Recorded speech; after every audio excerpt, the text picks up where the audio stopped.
भूत्वा भूत्वा प्रलयते राज्यागमे वशापार्थ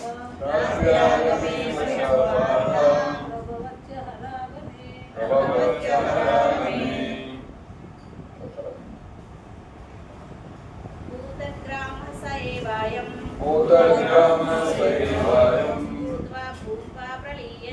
भूत्वा भूत्वा प्रलीयते राज्यागमे वशं पार्थ भवत्य हरागमे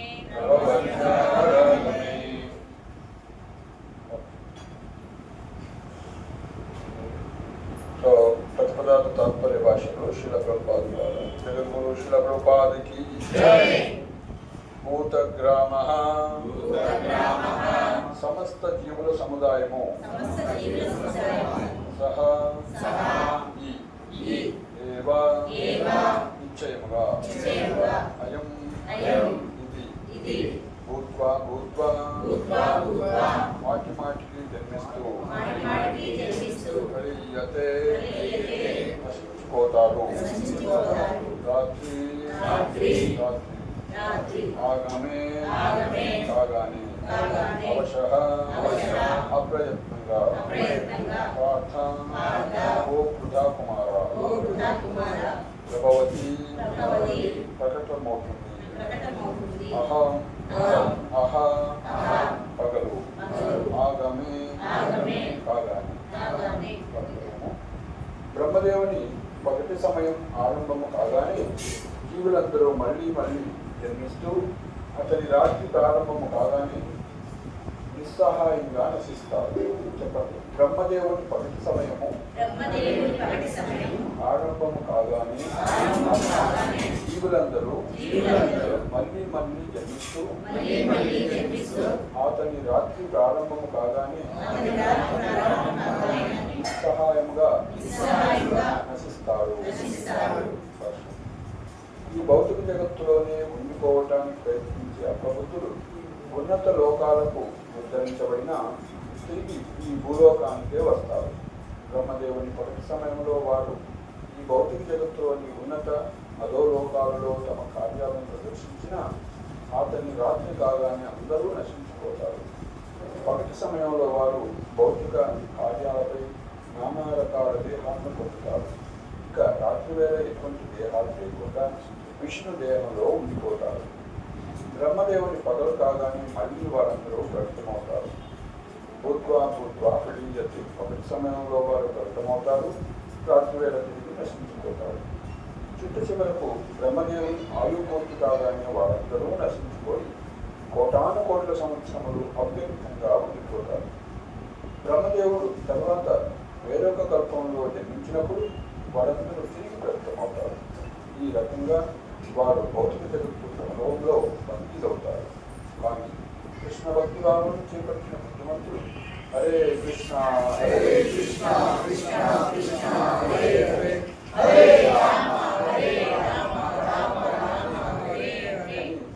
భగవంతుని కీర్తిస్తూ భగవద్భక్తిలో పూర్తిగా మానవ జన్మను ఉపయోగించుకుంటారు.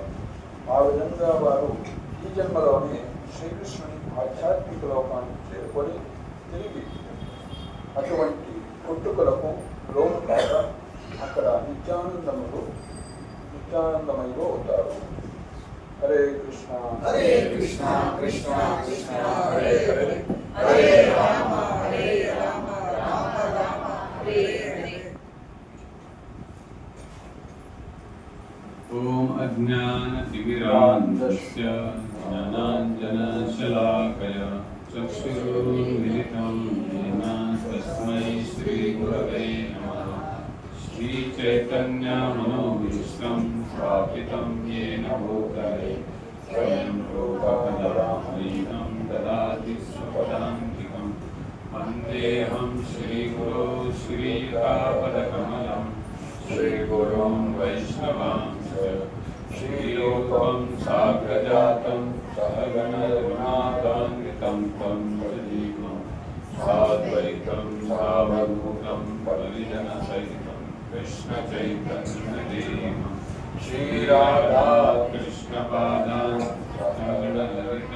श्रीविशाखान्तां च नमो विष्णुपादाय कृष्णप्रेष्ठाय भूतले श्रीमते भक्तिवेदान्त स्वामीति नामिने। नमस्ते सरस्वती देवी गौरवाणी प्रचारिणी निर्विशेष शून्यवादी पाश्चात्यदेशकाले वाञ्छाकल्पतरुभ्यश्च कृपा सिन्धुभ्य एव च पतितानां पावनेभ्यो वैष्णवेभ्यो नमो नमः। नमो महावदान्याय कृष्णप्रेम प्रदायते कृष्णाय कृष्णचैतन्य नाम्ने गौरकृष्णे पञ्चतत्त्वात्मकं कृष्णं भक्तरूपस्वरूपकं भक्तावतारं भक्ताख्यं नमामि भक्तशक्तिकम्। श्रीकृष्ण करुणा सिन्धो दीनबन्धो जगत्पते गोपेश गोपिकान्त राधाकान्त नमोऽस्तुते। भक्तकाञ्चन गौराङ्गी राधे वृन्दावनेश्वरी वृषभानुसुते देवी प्रणमामि। जय श्री कृष्ण चैतन्य प्रभु नित्यानंद श्री अद्वैत गदाधर श्रीवासदि गौरभक्त। हरे कृष्णा कृष्णा कृष्णा हरे हरे हरे राम राम राम हरे हरे। कं करोति वाचालं पङ्गुं लङ्घयते गिरिं कृपातमहं वन्दे श्रीगुरुं दीनबन्धुं श्रीचैतन्यईश्वरं परमानन्दं। So today's verse we are discussing is from a chapter called Akshara Brahma Yoga. అక్షర బ్రహ్మయోగం అన్నటువంటి అధ్యాయం నుంచి ఈరోజు మనం చదువుతున్నాము. So Srimad Bhagavad Gita is addressed as one of the Upanishads. భగవద్గీతని మనం ఉపనిషత్ అని కూడా చెప్తారు. Upanishad means the literature which takes us closer to God. ఉపనిషత్ అంటే అర్థం ఏంటంటే భగవంతుడికి సంగీతం చేసేది. When we study Vedic literature is like a vast ocean of knowledge. వైదిక సాహిత్యం మనం ఎప్పుడైతే చదువుతామో అది ఒక సముద్రం లాంటిది. And Srimad Bhagavad Gita, Srimad Bhagavatam, these literatures, they are considered to be the gems, the most precious, valuable gems which can be discovered in this vast ocean of Vedic knowledge. ఇలాంటి వేద సముద్రంలో చూసినట్లయితే శ్రీమద్ భగవద్గీత భాగవతము ఇవన్నీ కూడా ఒక వజ్రాలు లాంటివి. And the study of Bhagavad Gita and Bhagavatam starts with the aphorism called Athato Brahma Jignasa. So Bhagavad Gita అధ్యాయం అనేది అతతో బ్రహ్మ జిజ్ఞాస అనేటువంటి వేద సూత్రం ప్రకారం నుంచి స్టార్ట్ అవుతుంది. So these literatures are meant for human beings who have realized that what is the value of this human form of life. ఈ సాహిత్యం అనేది ఎవరైతే మానవ జీవితం యొక్క విలువ ఏంటో తెలుసుకున్న వాళ్ళకి సంబంధించిన విషయం. So what is the proper use of human form of life is addressed in this sutra Athato Brahma Jignasa. So మానవ జీవితం యొక్క ముఖ్య ఉద్దేశము లక్ష్యం ఏంటి అనేది అతతో బ్రహ్మ జిజ్ఞాస అనేటువంటి వైదిక సూత్రంలో చెప్పబడింది. Athato means since now you have gotten this rare human form of life, your duty is to inquire about Brahma, the absolute truth. So అతతో అంటే సో ఇప్పటి నుంచి అని అర్థము. సో ఇప్పుడు నీకు విలువైనటువంటి మానవ శరీరం వచ్చింది కాబట్టి ఈ మానవ శరీరంలో ఇప్పటి నుంచి నువ్వు బ్రహ్మన్ అంటే పరమ సత్యమైనటువంటి బ్రహ్మన్ గురించి పరిశోధించాలి, తెలుసుకోవాలనేటువంటి తోటి మొదలవుతుంది. So in this chapter, Lord Krishna is telling Arjuna, Krishna is the source of this creation, he is source of everything. He is addressed as Janmadyasyatah, and he is telling what this creation is meant for. So భగవంతుడు ఈ యొక్క అధ్యాయంలో చెప్తూ ఉన్నారు అన్నిటికీ మూలము కృష్ణుడు అనేసి. సో అదేవిధంగా ఈ అధ్యాయంలో ఈ యొక్క సృష్టి ఎందుకు జరిగింది అనేది ప్రత్యేకంగా ఇక్కడ చెప్తున్నారు. So here what is the science of Lord Brahma's lifespan is discussed in this verse. So పర్టికులర్గా ఈ యొక్క శ్లోకంలో బ్రహ్మదేవుడి యొక్క ఆయుష్ గురించి తెలియజేశారు. So last few verses we have discussed what lifespan of Lord Brahma could look like if we try to imagine by our calculation. So మన యొక్క లెక్కల ప్రకారం బ్రహ్మదేవుడి యొక్క ఆయు పరిమితి ఎంత ఉంది అనేది చిన్న 3 శ్లోకాల నుంచి చెప్పుకుంటూ వస్తున్నారు. But before we discuss those things, I would like to draw your attention to one scene. Like we have gone to a beach, say beach resort at Vizag. So ఎక్కడైనా సరే మీరు మరి మనం ఈ యొక్క విషయాన్ని చర్చించే ముందు సో మీరు ఎక్కడైనా సముద్రాన్ని చూసారో దాని గురించి ఇక్కడ ఒకసారి చర్చిద్దాం. So when we go to a beach, we see many children, they are playing with sand there and they are creating big sand castles. They create nice moats around the castle. They make the walls of the castle to be very firm and they try to defend it from other friends. So అక్కడ సముద్రం ఒడ్డున ముఖ్యంగా మనం చూస్తాం మన పిల్లలు అనేక పుట్టగూడులాగా అనేక ఇల్లు లాంటివి అని కూడా తయారు చేసుకొని వాళ్ళు వాటిని రక్షించుకోవడానికి ప్రయత్నిస్తూ ఉంటారు. సముద్రం ఒడ్డున నీటి నుంచి కూడా కాపాడుకోవడానికి ప్రయత్నిస్తూ ఉంటారు. And they are very proud of that sand castle they have built and by all means they try to protect it, but they don't know that after they leave from that beach or after some time when the tide of the ocean comes, it will wash away all the sand castle and there will be only plain ground left later. So కానీ వాళ్ళు అది అర్థం చేసుకోలేకపోవచ్చు. అక్కడ వాళ్ళు తయారు చేసినటువంటి ఆ యొక్క ఇసుక దిబ్బలతోటి ఇసుక గూళ్ళు ఇసుక ఇల్లు ఏదైతే తయారు చేసుకుంటారో అవి కొంత సమయం తర్వాత లేదా అప్పుడే కావచ్చు ఆ యొక్క సముద్రపు అలలు వచ్చి అవన్నీ కూడా మళ్ళీ శుభ్రం చేసేస్తాయి, మొత్తం కూడా క్లీన్ చేసేస్తాయి.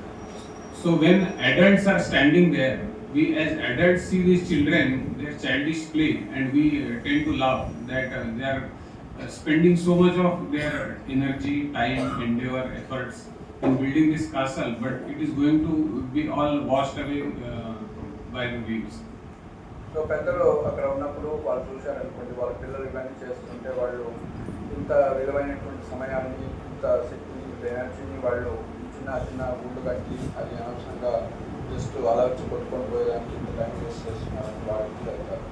So Krishna is telling Arjuna in this verse the same thing, that we are like children who are trying to build sand castle in this material world, but we are not aware or we don't want to consider that it is going to be all washed away by the wave of time. So అట్లనే ఇక్కడ అర్జునుడికి భగవంతుడు చెప్తున్నారు అనమాట కృష్ణుడు. So మనం ఈ లోకంలో వచ్చి ఇలాంటి ఏదో తయారు చేసుకొని ఇక్కడ శాశ్వతంగా ఉండటానికి మనం ప్రయత్నిస్తున్నాం. కానీ సో సమయం ప్రకారం అవన్నీ కూడా మనం ఏమి సృష్టించుకున్న అవన్నీ కూడా సో అవన్నీ కూడా నాశనం అయిపోతాయి. So Srila Prabhupada actually used to discuss this same analogy when he used to take walk on Juhu beach or sometimes in Los Angeles there is a beach, Venice beach. He would point his cane stick at children playing and he would tell that see how they are putting all their efforts, energy in building these temporary sand castles, and he would say that your material civilization is like this, children playing with sand. So Prabhupada వారు బాంబేలో Juhu beach దగ్గర కానీ అమెరికాలో కానీ నడిచేటప్పుడు ఆయనకి ఒక walking stick ఉండేది. ఆ స్టిక్లో ఆ విధంగా పట్టుకొని నడుస్తుండేవాళ్ళు, చెప్తుండేవాళ్ళు.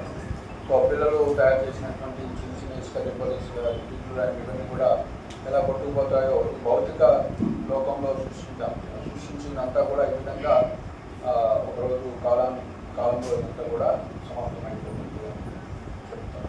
So here first verse, the first few words of the verse are addressed as Bhutva Bhutva Praliyate, means this creation is again and again created and annihilated.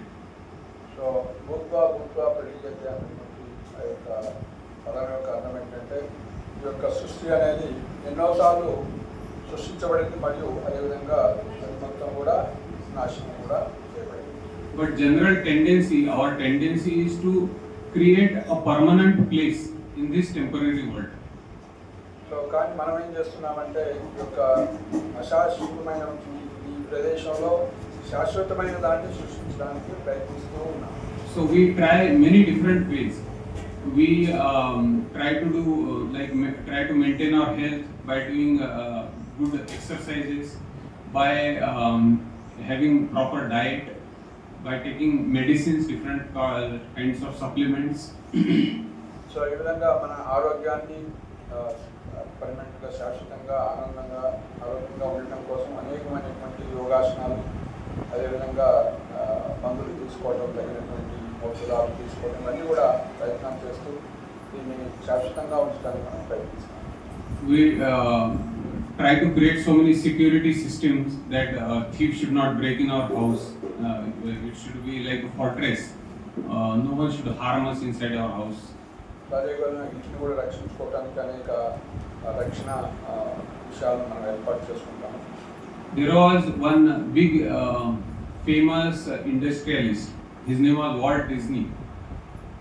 So when he died, he made a will that my body should be preserved till the time scientists discover something which can bring my dead body to life.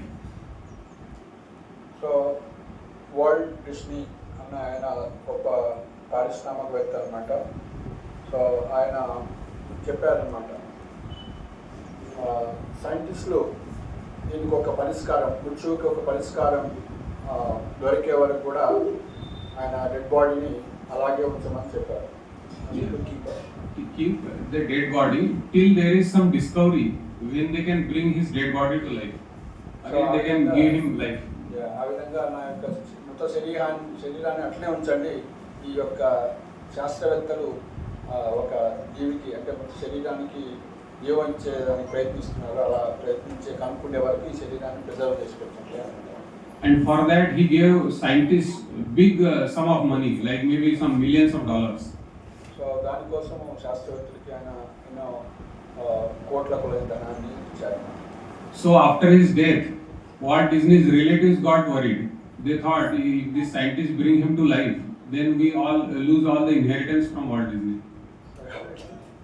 So ఆ యొక్క బంధువులంతా అనుకున్నారు, మరి ఈ యొక్క శాస్త్రవేత్తలు మళ్ళీ జీవింపజేస్తే మనకు వచ్చినటువంటి ఆస్తులన్నీ మళ్ళీ పోతాయని వాళ్ళు చెప్పారు. So they gave twice the money Walt Disney gave to the scientist, and they told him the scientist you dispose his body of. So ఆ విధంగా ఆ బంధువులందరూ ఏం చేశారంటే ఈ యొక్క డిజ్నీ ఇచ్చినటువంటి అమౌంట్కి 2 రెట్లు ఎక్కువ ధనాన్ని ఇచ్చి ఎట్లో గట్ట చేసి ఈయన మొత్తాన్ని కూడా అతను చేయండి, బతికించకండి అని ఆలోచించారు. So the point is, when death comes, we cannot keep what we have earned in this life. Death, time, the tide of time, or when the Lord Brahma's night arrives, you cannot escape. So ఈ విధంగా మృత్యు వచ్చినప్పుడు ఎవరు కూడా ఈ యొక్క కాల సముద్రం అలాగా ఈ యొక్క కాల ప్రభావం మృత్యు వచ్చినప్పుడు ఎవరు కూడా రక్షించబడలేరు. So the power of time is unsurpassable. No one can defeat time. So ఈ యొక్క సమయాన్ని ఎవరు కూడా దాటలేరు, ఓడించలేరు. No matter how much success you have achieved in this life, we have to undergo this phase. There was one famous cardiologist. His name was Nitu Mandke, and he has operated many big politicians, the President of India, Prime Minister of India. So ఒక doctor నితు మాండ్కే. So ఆమె ఎంతోమంది గుండెకి సంబంధించిన operations అన్ని చేశారు, ముఖ్యంగా రాజకీయవేత్తలు, గొప్ప వాళ్ళందరూ కూడా. సో ఈ విధంగా చేశారు. But when he was traveling on a local train in Bombay, he got a heart attack and he couldn't save himself. He died in the train. కానీ ఆయన ఎన్నో ఆపరేషన్స్ అలా చేసి ఎంతోమంది రక్షించడానికి ప్రయత్నించినప్పుడు కూడా ఆయనకే స్వయంగా హార్ట్ అటాక్ వచ్చి ఆయన చనిపోతారు train time. So in Vedic history, there is one great king. His name is King Kakudmi. King Kakudmi అనేటువంటి ఒక రాజు ఉండేవాడు వైదిక చరిత్రలో చూస్తే. And King Kapudni had a very beautiful chaste daughter. Her name was Revati. So ఆయనకు ఒక ఎంతో పవిత్రత కలిగినటువంటి రేవతి అనేటువంటి కూతురు ఉండేది. And he wanted the best match husband for his daughter. So రేవతికి తగిన వరుణ్ణి వెతకడం కోసం ప్రయత్నించారు. So as a dutiful father, he searched all over the universe. Then he went to Brahmalok because he had the mystic powers to reach Brahmalok also. He went to Brahmalok with his daughter to ask Lord Brahma who is the most qualified candidate for his daughter. So ఈ విధంగా ప్రపంచం మొత్తం కూడా వెతికి తగిన వరుణ్ణి ఎవరిని కనుగొనలేకపోవడం వల్ల ఆయన ఈవెన్ దేవత లోకాలకి అదేవిధంగా ముఖ్యంగా బ్రహ్మలోకానికి వెళ్ళారనమాట. ఆయనకి ఆ శక్తులని దేవత లోకాలకు బ్రహ్మలోకి వెళ్ళిపోవటానికి. So when he went to Brahmalok, Lord Brahma is listening to the Gandharvas singing and there was performance going on. So Kapudni Maharaj and his daughter had to wait for a few moments till Lord Brahma stopped. So ఆ విధంగా అక్కడ వెళ్ళినప్పుడు అక్కడ పరిస్థితి చూసినట్లయితే బ్రహ్మదేవుడు గంధర్వుల యొక్క గానంతో ఆ సభలో ఉన్నారనమాట. వాళ్ళ గానం అయ్యే వరకు మరి కపుర్ని అదేవిధంగా రేవతి కూడా అక్కడ వెయిట్ చేయాల్సి వచ్చింది. So after that Lord Brahma started talking with Kapudni Maharaj. So Maharaj said that I am looking for a groom for my daughter. So Lord, so can you suggest some suitable matches? So Lord Brahma says that you have come here to Brahmaloka and you have spent a few moments here. Now millions and billions of years have passed on earth. All the kings, their prince sons and all their dynasties have vanished. The structure of earth has changed. So ఆ విధంగా మరి మా కూతురికి రేవతికి తగిన వరుణ్ణి మీరు ఏమైనా suggestion చేయగలుగుతారని అడుగుతున్నప్పుడు ఆ విధంగా మాట్లాడుతున్నప్పుడు సో మీరు వచ్చారు బాగానే ఉంది కానీ మీరు ఇక్కడికి వచ్చి ఇక్కడ వెయిట్ చేయడం వల్ల ఒక మూమెంట్ ఇక్కడ వెయిట్ చేయడం వల్ల అక్కడ భూలోకంలో చూసినట్లయితే కొన్ని కోట్ల సంవత్సరాలన్నీ కూడా మారిపోయి కొన్ని యుగాలు కూడా మారిపోయినాయి. సో అక్కడంతా వాతావరణం కూడా అంతా కూడా మారిపోయింది. So Kapudni Maharaj was the greatest powerful person on the earth planet. Still he was very insignificant in front of the power of time. Even he didn't cross the limits of material creation. Brahmaloka is the topmost planet in this material creation. And Lord Brahma is also controlled by the power of time. Still, in front of Brahma's time calculation, Kapudni Maharaj's time was very insignificant. So ఈ విధంగా కపుర్ని మహారాజ్ ఎంతో గొప్పవాడని చెప్తున్నారు. కానీ ఎంత గొప్పవాడైనప్పటికీ కూడా even బ్రహ్మదేవుడు కూడా ఎంతో గొప్పవాడు. ఆ విధంగా బ్రహ్మదేవుడు సమయంతో పోలిస్తే కపుర్ని యొక్క విలువలు కానీ సమయం కానీ చాలా చిన్నది. ఆ విధంగా కాలచక్రాన్ని ఎవరు కూడా జయించలేకపోయారు. So this example makes us humble. We can understand that in front of Brahma's blink of an eye time, our lifespan is insignificant. So ఆ విధంగా మనకి ఈ యొక్క విషయాన్ని మనం వినేసి ఈ కథ ద్వారా మనం ఏం నేర్చుకోవచ్చు అంటే మనం ఎంత తుచ్చమైన వాళ్ళమో ఆ విధంగా తెలుసుకొని మనం వినయాన్ని తెలుసుకుంటాం. And even Lord Brahma, it is said in Brahma Samhita that Lord Mahavishnu opens and closes his eyes, or he breathes in and out. And Lord Brahma's lifespan is one breath of Lord Mahavishnu. So ఆ విధంగా బ్రహ్మదేవుడి యొక్క ఆయుష్ కూడా చూసినట్లయితే మహావిష్ణు యొక్క ఆయుష్తో పోలిస్తే మహావిష్ణు ఒక్కసారి శ్వాసను పీల్చి వదిలినంత టైం అనుకుంటున్నాను. So the second word explained here in this verse, important word, is called avasha. Avasha means we are helpless in front of the power of time. So ఆ విధంగా రెండో పదమంతిలో చూసినట్టు అవశ అన్నటువంటి పదము. సో ఈ యొక్క సమయం ముందు మనం అంటే మనం ఏం చేసుకోలేని వారి నిస్సహాయులు. So there is another example, like we have jatras in Khammam. Jatras have fairy wheel, big wheels, giant wheels. So ఖమ్మంలో జత్రాలు అనేటువంటి పేరు ఆ యొక్క సంతలో పెట్టేటువంటి So these ferry wheels, if we want to sit in the ferry wheel, then we have to buy a ticket.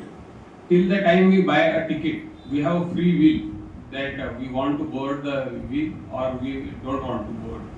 So మనకి అందులో ఎక్కడానికి టికెట్ కొనే వరకు మనకు ఒక స్వతంత్రం ఉంది, ఆలోచించుకోవచ్చు. అది నేను ఎక్కాలా వద్దా అనేది ఆలోచించుకునే టైం కొనే వరకు కూడా. But once we sit in that carriage and the operator pulls the lever, then we don't have option. We have to go from top to bottom. We have to revolve in that wheel. So మరి ఆ విధంగా ticket కొనుక్కొని ఒకసారి కూర్చున్న తర్వాత నేను అది ఆ యొక్క చక్రం స్టార్ట్ అయిన తర్వాత లేదు నేను ఆగుతా అంటే కుదరదు అనమాట. ఆ సిస్టమ్ ప్రకారం మీరు వెళ్ళాలి. So we are helpless. If we feel dizzy, I feel nauseating, or if I feel sick, I have to be there. I cannot escape. So ఆ విధంగా మనం నిస్సహాయం అయిపోతాం. అందులో కూర్చొని నీకు ఆరోగ్యం బాగున్నా లేకున్నా, కోరిక ఉన్నా లేకున్నా కూడా అన్నీ ఉండాల్సి వస్తుంది, పడి ఉండాలి.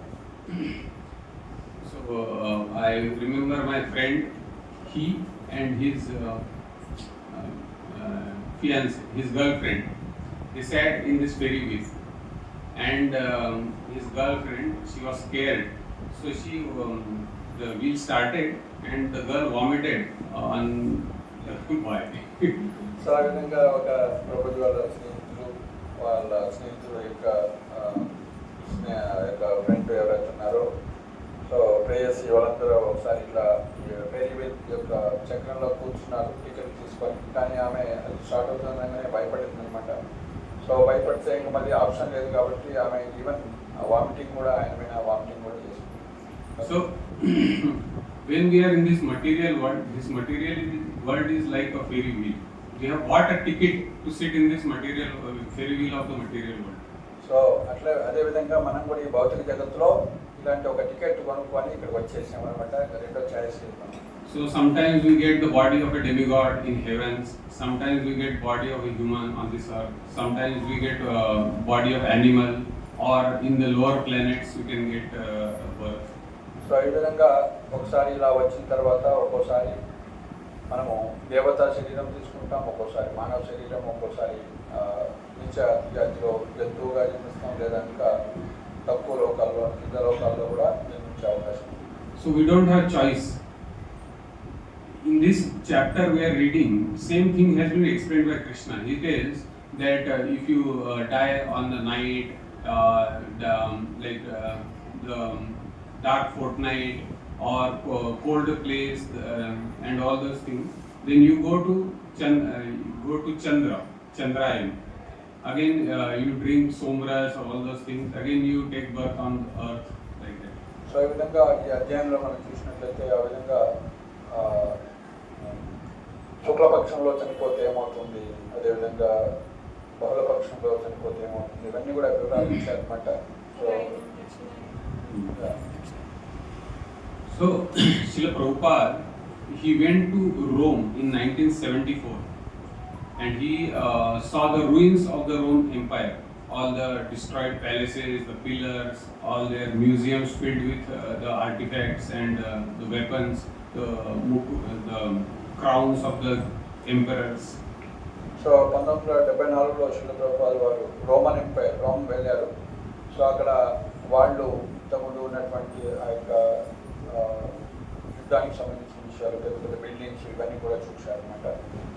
So Rome Empire was considered to be one of the most powerful empires. They ruled almost all over the world. So Roman empire చూసినట్లయితే ఇది ప్రపంచాన్ని జయించినటువంటి ఒక పరిపాలనా విధానం అనమాట. దాదాపు అన్ని దేశాలను కూడా వాళ్ళు పరిపాలించారు. ఎంతో విస్తారమైనటువంటి పరిపాలన. Like they say, Britishers, they ruled all over the world. They said that sun never set on the British Empire. From America till Australia, New Zealand, everywhere was the empire of British. So అదేవిధంగా మనకి Britishers కూడా ఒకప్పుడు ఈ విధంగా ప్రపంచంలో అన్ని దేశాల్లో వాళ్ళ పరిపాలన ఉంచారు. ఆ విధంగా సూర్యుడు అస్తమించినటువంటి రాజ్యంగా అది బ్రిటిషర్స్ వెలుగొందారు అనమాట.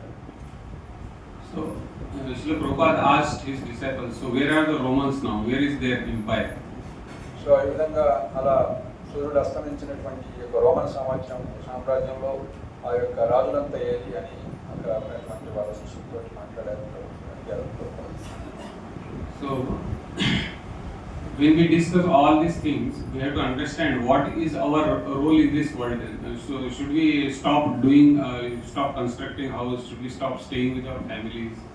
Should we just give up our responsibilities? మరి ఇవన్నీ కూడా మనం చర్చించిన తర్వాత తెలుసుకున్న తర్వాత మరి ఇప్పుడు మనం ఏం చేయాలి? మన ఫ్యామిలీ మెంబర్స్ తోటి ఉండటం కానీ లేకుంటే మనం చేసేటువంటి కార్యక్రమాలన్నీ బంద్ చేసుకుంటూ కష్టాలు లేకుంటే ఇల్లు కట్టుకోవడం లేకుంటే చేసే పనులు పని చేసుకోవడం చాలా ఏం చేయాలి? So Srila Prabhupada says that we don't have to give up our duties, we have to change our attachment. We should not be attached to the things we are doing. We have to do it as a matter of duty. So Prabhupada ఏం చెప్తుందంటే మనము చేసేటువంటి కార్యక్రమాలను వీటిని కూడా ఆపాల్సిన అవసరం లేదు, కానీ మన యొక్క ఆసక్తి అనేది వాటి మీద ఉండకూడదు. ఆ యొక్క ఆసక్తి అనేది వేరే దాని మీద ఉండాలని చెప్తున్నారు. చేసేటువంటి పనులను కూడా మన కర్తవ్యంగా భావిస్తూ వాటిని చేయాలి. So when Srila Prabhupada used to go to US, United States, initially, his disciples were all American people. So they were all very proud of the technological, scientific advancement done by American civilization. So Prabhupada వారు మొదట్లో ముఖ్యంగా అమెరికాలో ప్రచారం చేశారు. ముఖ్యంగా ప్రభుపాద యొక్క శిష్యులు మొదట్లో అందరూ కూడా ఎక్కువ మంది ఆల్మోస్ట్ అందరూ కూడా అమెరికన్స్ అన్నమాట. వాళ్ళ యొక్క దేశం యొక్క అభివృద్ధి ముఖ్యంగా సాంకేతిక పరిజ్ఞానం వాళ్ళు ఎంతో గర్వించుకున్నారు. So they were very proud of the skyscraper buildings, 100-story, 150, 200-story buildings which were built in America. So ఆ విధంగా అమెరికాలో ఉన్నటువంటి ఆ శిష్యులందరూ కూడా మా దేశం ఎంతో అభివృద్ధి చెందినటువంటి చూడండి ఆకాశాన్ని అంటే భగవంతుడు అదేవిధంగా ఇవన్నీ కూడా మా దేశంలో ఉన్నాయనేటువంటి ఎంతో గర్వంతో ఉండేవాడు. So Srila Prabhupada, his perspective was completely different. He said that these buildings and birds' nests are no different. So Prabhupada యొక్క దృక్పథం వాటిని చూసిన తర్వాత వేరే ఉందన్నమాట. ఏ విధంగా అయితే పిట్ట గూళ్ళు కట్టుకుంటుందో ఈ యొక్క మల్టీ స్టోరీ బిల్డింగ్స్ అన్ని కూడా ఆ విధంగా పిట్ట గూళ్ళతో సమానంగా ప్రభుపాద యొక్క ఆలోచన ఉండేదన్నమాట. So Prabhupada explained that a bird goes out of the nest all day. The bird works very hard to collect ingredients to build the nest. So ఈ విధంగా ఉదాహరణకి ఆ యొక్క పిట్ట గూడు కట్టుకోవడానికి సో అనేక ప్రాంతాలకు వెళ్ళి ఆ యొక్క కావాల్సినటువంటి కూడా సేకరించుకుంటుంది. The bird collects straw, cotton, and other things which can be used for making the nest. So దానికి కావాల్సినటువంటి పుల్లలు అదేవిధంగా మెత్తటి దూలాంటి అని కూడా సమకూర్చుకుంటుంది. And he said similarly a human being, he goes out, works all day long to collect steel, cement, bricks to build a house. So ఆ విధంగా మానవుడు కూడా ఈ విధంగా సరైనటువంటి వసతి కోసం సో 360 రోజులు పొద్దు నుంచి సాయంత్రం వరకు ఇదే పనులు చేసుకుంటుంటే కావాల్సినటువంటి ఇనపరాళ్ళు అదేవిధంగా సిమెంట్ కావాల్సిన ఇవన్నీ సమకూర్చుకుంటూ ఉన్నట్లయితే. So another thing, when we go to sometimes Tirumala or Bhadrachalam, we stay in a lodge for 1 or 2 days. And if we go to the lodge and we start decorating the room, we start painting the room, we make some try to make some nice furniture there. We bring all the appliances, electric appliance, washing machine, everything. But we are just going to stay there for 2 days. So ఉదాహరణకి మనం ఎప్పుడైనా ధామానికి వెళ్ళినప్పుడు ఉదాహరణకి తిరుమల భద్రాచలం వెళ్తే ఒక 2-3 days అక్కడ ఉంటామన్నమాట. మరి అక్కడ వెళ్ళిన తర్వాత ఎంతో కష్టపడి పొద్దున్న సాయంత్రం వరకు కావాల్సినటువంటి ఫ్రిడ్జ్లు, కూలర్లు, ఎలక్ట్రిసిటీ ఐటమ్స్ ఇవన్నీ తెచ్చుకుంటూ ఉన్నట్లయితే ఏ విధంగా ఉంటుంది? So we are going to spend only 2 days there, and still if we exert so much and invest so much of our energy and resources in building a permanent home just for 2 days, it is considered to be a waste of energy. So ఆ విధంగా మనం 2-3 రోజులు ఉండటం కోసం మనం అక్కడ ఎంతో శక్తిని ధరపోసి ఇవన్నీ కూడా సమకూర్చుకున్నట్లయితే సో అదంతా కూడా వృధా ప్రయాసం. So this material body, our body, this entire universe is like a temporary lodge. So ఈ విధంగా ఈ యొక్క మన భౌతిక శరీరం కానీ ఈ భౌతిక సృష్టి అంతా కూడా ఇలాంటి మనం చెప్పుకున్నటువంటి తాత్కాలికమైనటువంటి లాడ్జ్ లాంటివి. So we are supposed to stay here, finish our duties, and return to our real home. So మనం మరి ఇక్కడికి వచ్చినందుకు మనం కావాల్సినటువంటి చేయాల్సినటువంటి కర్తవ్యం చేసి మనం నిజమైనటువంటి గృహానికి వెళ్ళడానికి ప్రయత్నించాలి. So real duty for a human being prescribed is to perform devotional service to Lord Krishna and go back to our permanent home, which is called Golok Vrindavan in spiritual world. So కాబట్టి మానవుడి యొక్క నిజమైన కర్తవ్యం ఏంటంటే ఈ విధంగా ఇక్కడికి వచ్చినప్పుడు మనం చేయాల్సినటువంటి కర్తవ్యాన్ని చేసి మనము శాశ్వతంగా ఉండేటువంటి ఆ యొక్క భగవంతుడి యొక్క ధామం మనం నిజమైనటువంటి కనుక్కొని ఆ యొక్క ధామాన్ని సరిపోవడానికి మనము తీవ్రంగా భక్తియుక్త సేవ చేయాలి. And that's why Srila Prabhupada addresses in this purport. But those intelligent persons who take to Krishna consciousness use the human life fully in devotional service of the Lord, chanting Hare Krishna, Krishna Krishna, Hare Hare, Hare Rama, Rama Rama, Hare Hare. Thus they transfer themselves even in this life to the spiritual planet of Krishna and become eternally blissful there, not being subject to such rebirths. So కాబట్టి బుద్ధిమంతులు ఈ విధంగా ఈ యొక్క కృష్ణ చైతన్యాన్ని స్వీకరించుకొని so ఈ యొక్క జన్మలోనే ఈ యొక్క ముఖ్యంగా హరినామాన్ని జపించి సో కృష్ణ చైతన్య కార్యక్రమాలను నిర్వహించి భక్తి సేవలు నిర్వహించి ఒక జన్మలోనే వాళ్ళు శాశ్వతంగా ఉండేటువంటి భగవద్ధామాన్ని పొందుతారన్నమాట. So one way question, in this material world we are affected by the influence of time. Time is binding on all of us. So what about in spiritual world? If you go there, so మనం ఇక్కడ మనం తెలుసుకున్నప్పటి వరకు ఈ భౌతిక జగత్తులో ప్రతి ఒక్కరు కూడా కాలానికి ప్రభావితులు అవుతారు. మరి భౌతిక ఆధ్యాత్మిక జగత్తులో పోతే అక్కడ ఉండదా కాలం. so Krishna tells that there is no time existing in spiritual world. In Brahma Samhita, Lord Brahma prays to Krishna that the time doesn't move the clock doesn't move in spiritual world. So ఆ విధంగా బ్రహ్మసమితిలో భగవంతుడు చెప్పినట్లు so అక్కడ సమయ చక్రం అనేది ఉండదు, move కాదు అని. So what is the conclusion? What do we take home? What is the take home message from this verse? So మరి ఇది మనం విన్న తర్వాత మరి మన ఇంటికి మనం ఏం సమాచారాన్ని తీసుకెళ్ళవచ్చు. So we discussed sand castle built by children on the beach front, which could be destroyed. Then we discussed about the dizzying ferry wheel or journey in this material world. Then we saw the insignificance of the most powerful person like King Kakudmi, because he is bound by the factor of time. So ఈ విధంగా మనం ఇప్పటివరకు చూసినట్లయితే సముద్రం ఒడ్డున పిల్లలు ఏ విధంగా ఆటలాడుకుంటూ సమయాన్ని వృధా చేసుకుంటారు, అదేవిధంగా Giant ferry. అదేవిధంగా ఈ యొక్క చక్రం దాంట్లో జాయింట్ ఫెయిర్ ఇందులో ఎలా మనం ఇరుక్కుపోయి కాలానుగుణంగా ప్రవర్తించాలి, బందీగా ఉంటాము. అదేవిధంగా సో కింగ్ రాజు కపుద్మి మహారాజు ఏ విధంగా ఈ యొక్క భౌతిక జగత్తులో ఇవన్నీ కూడా ఎంతో తుచ్చమైన వినయాన్ని పొందారు. మూడు ఎగ్జాంపుల్స్ మనం చెప్పుకున్నాం. And even Srila Prabhupada said Roman Empire, which was the most powerful, even that ceased to exist. So అదేవిధంగా ఇలాంటి గొప్ప గొప్ప రాజ్యాలు సూర్యుడు అస్తమించినటువంటి రోమన్ ఎంపైర్ లాంటివి కూడా తర్వాత కాలచక్రాన్ని చూస్తాయి ఉండనే ఉంటారు. So when Krishna tells all of us all these things, it is not to discourage us, but to bring us to the next level of reality.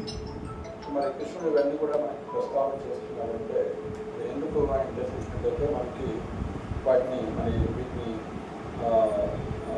మనం డిస్కరేజ్ చేయడం కోసం కాదు, మనందరం కూడా నిరుత్సాహపరచడం కోసం కాదు, కానీ వాస్తవాన్ని ఇంకా ఉన్నత స్థాయికి తీసుకురావడం కోసం, ఇంకా చేయాల్సింది ఉన్నత స్థితి మానవులంలో ఒక ఉన్నతమైన చేయడం కోసం వీటి యొక్క తుచ్చమైనటువంటి స్వభావాన్ని చెప్తున్నారు. So the Maya Shakti, it takes away from the reality and we start to invest our love and energy in temporary things. So ఈ విధంగా మాయా ప్రభావం వల్ల మనం యొక్క తాత్కాలికమైన విషయాలైన ప్రేమ అని ఇలా మనం సమయాన్ని వృధా చేసుకుంటాము. So we don't have to change our duties, we have to change the way we think. So we have to change our consciousness. So మనం చేయాల్సినటువంటి విధులు కర్తవ్యాలను మార్చాల్సిన అవసరం లేదు, కానీ సో యొక్క ప్రవర్తనని మార్చుకోవాలి. So we have to start investing in the real tangible asset of Krishna Bhakti. So కాబట్టి మనం ఎక్కడ ఇన్వెస్ట్ చేసుకోవాలి, ఎక్కడ పెట్టుబడి పెట్టుకోవాలి అంటే సో కృష్ణ భక్తిలో మన సమయాన్ని కానీ మన యొక్క శక్తులను ఎనర్జీని కానీ కూడా వినియోగించాలి. So first we chant the Hare Krishna Maha Mantra 16 rounds every day. Hare Krishna, Krishna Krishna, Hare Hare, Hare Rama, Rama Rama, Hare Hare. So మొట్టమొదట మనకి ఆ విధంగా మన శక్తులన్నింటినీ కూడా యొక్క భక్తియుక్త సేవలో వినియోగించినట్టు మొదట మనం ప్రతిరోజు 16 రౌండ్ల జపం హరే కృష్ణ మహామంత్రాన్ని జపిస్తాము. And in shloka it is described the importance of holy name. A Brahma Stambha Paryantam Sarva Maya Mayam Jagat. Even if you reach Brahma Loka, it is the domain of Maya only. So ఇక్కడ నామమహత్యం చెప్తూ ఆ బ్రహ్మ స్తంభ పర్యంతం ఈ 14 లోకాలు ఎక్కడ పోయినా కూడా ఈ యొక్క ఇదంతా కూడా మాయ ద్వారా ఆవరించబడినటువంటి ప్రదేశం అని చెప్పారన్నమాట. It says further, Satyam Satyam Punah Satyam Hare Namayva Kevalam. So ఆ విధంగా మరి సత్యం ఏంటయ్యా చూసినట్లయితే 3 సార్లు చెప్తూ సత్యం సత్యం పునః సత్యం హరే నామ ఏవ కేవలం, హరినామం ఒక్కటే మనల్ని రక్షించగలుగుతుంది, అదే వాస్తవమైనటువంటి సత్యం అని చెప్తుంది. So Lord Brahma's one day is 4.32 billion years. 4.32 billion years is around 432 crore years. So బ్రహ్మదేవుడి యొక్క ఒక పగలు చూసినట్లయితే 432 కోట్ల సంవత్సరాలు. And that much is Brahmadeva's night, 432 crore years. So అదే సమయం అంటే 432 కోట్ల సమయాలు ఆయన యొక్క రాత్రి కూడా ఉంటుంది. And only thing which can take us beyond this Brahma's day and night is Lord Krishna's holy name. So బ్రహ్మదేవుడి యొక్క పగలు రాత్రి వీటినన్నింటిని కూడా మనం జయించాలి అంటే అంత భగవంతుడి యొక్క నామానికి అంత శక్తి ఉంది, వీటినన్నింటిని కూడా దాటి అది ముందుకు వెళ్ళిపోతుంది. Second, we should be reading Srila Prabhupada's books, Bhagavad Gita, Bhagavatam, Chaitanya Charitamrita, all the books Srila Prabhupada has written. And every page when we read of Srila Prabhupada's books, it reminds us of our true original home and real identity as Krishna's servant. So మరి రెండోది మనం చేయాల్సింది నిత్యము ప్రతి రోజు కూడా ఇంకా శ్రీల ప్రభుపాదులు ఇచ్చినటువంటి శ్రీమద్ భాగవతము భగవద్గీత భాగవత గ్రంథాలని పఠించడం, మరి అది చదివితే మనకి సో మనకి భక్తి యొక్క విలువ అనేది తెలుస్తుంది.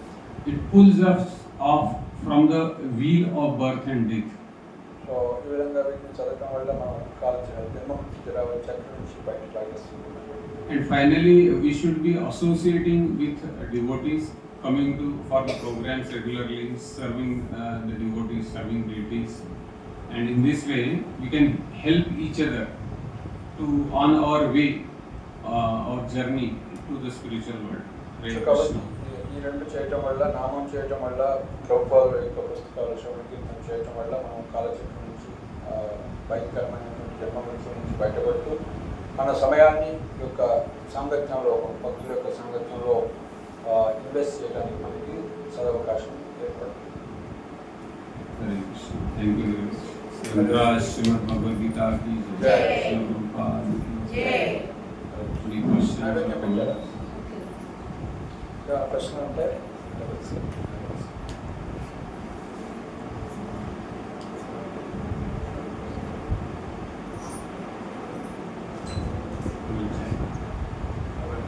లోన్లో మాలలు ఉంటాయి, జపమాలలు తీసుకుంటాం.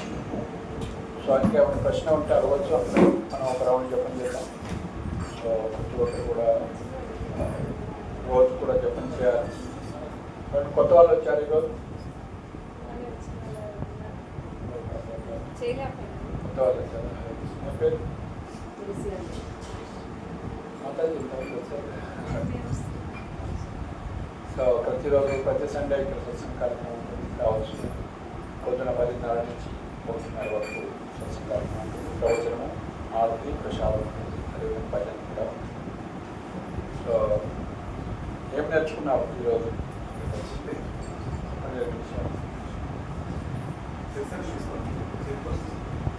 ఈరోజు ప్రభుజీ చెప్పిన క్లాస్లో ఇచ్చిన ఎగ్జాంపుల్ బాగా నచ్చింది. జపమాల మనము తీర్థయాత్రలకు వెళ్ళినప్పుడు అక్కడ రెంట్కి ఒక ఇల్లు తీసుకుంటాము. కానీ అది పర్మనెంట్ కాదు కదా, ఒక 2 రోజులు 3 రోజులు మనకు అక్కడ అవసరం ఉన్న వరకే ఉండి మళ్ళీ మన ఇల్లుకి అన్నట్టు వస్తున్నాం. కానీ ఈ భౌతిక జగత్కి కూడా అలాంటిదే, ఆ రెంట్ ఇల్లు లాంటిదే. ఆధ్యాత్మిక గౌరవ బృందావనమే మన శాశ్వతమైన ఇల్లు అనేది. ఆ ఎగ్జాంపుల్ బాగుంది, కొత్తగా ఉంది. నేను ఈరోజు విన్నాను.